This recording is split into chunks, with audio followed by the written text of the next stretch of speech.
எல்லாம் நல்ல இயேசுவே, இந்த நல்ல நாளுக்காக உமக்கு நன்றி அப்பா. கடவுளே, இந்த நாளிலும் சுவாமி எங்களுடைய வாழ்க்கையில் எத்தனையோ விதமான சலிப்புகளை நாங்கள் கொண்டிருக்கிறோமே சுவாமி. கடவுளே, எங்களுடைய வாழ்க்கையில் மட்டுமே ஏன் இப்படி நடக்கிறது என்று நாங்கள் நினைத்து புலம்பிக் கொண்டிருக்கிறோமே அப்பா. ஆனால் எங்களுடைய வாழ்க்கையில் நடந்து இருக்கக்கூடிய எத்தனையோ நல்ல காரியங்களை நாங்கள் நினைத்து பார்க்காமல் இருக்கிறோம் சுவாமி. எங்களுக்கு தங்குவதற்கு வீடு இருக்கிறதப்பா. கடவுளை, உண்ணுவதற்கு உணவு இருக்கிறதப்பா. உடுத்துவதற்கு உடைகள் இருக்கிறதப்பா. கடவுளை, இதோ பார்ப்பதற்கு கண்கள் இருக்கிறது சுவாமி. கேட்பதற்கு காதுகள் இருக்கிறதப்பா. பேசுவதற்கு வாய்கள் இருக்கிறது சுவாமி.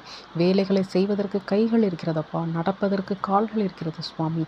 கடவுளை, இப்படி நாங்கள் கூறிக்கொண்டே போகலாமே அப்பா. கடவுளை, எத்தனையோ ஆசீர்வாதங்களை எங்களுடைய வாழ்க்கையில் நீர் கொடுத்திருக்கும் போது அத்தனையும் மறந்து கடவுளை, நாங்கள் எங்களிடம் இல்லாதவைகளை குறித்து கடவுளை இன்னும் சலிப்பு தட்டி கொண்டே இருக்கிறோமே சுவாமி. எங்களிடம் இருப்பவைகளை குறித்து கடவுளே, உமக்கு முதலிலே நாங்கள் தோத்திரம் செலுத்துகிறவர்களாக மாறி போகட்டும் அப்பா. எங்களிடம் இல்லாதவைகள் எங்களுக்கு கூட கொடுக்கப்படும் என்று நாங்கள் நம்புகிறோம் சுவாமி. ஆமேன்.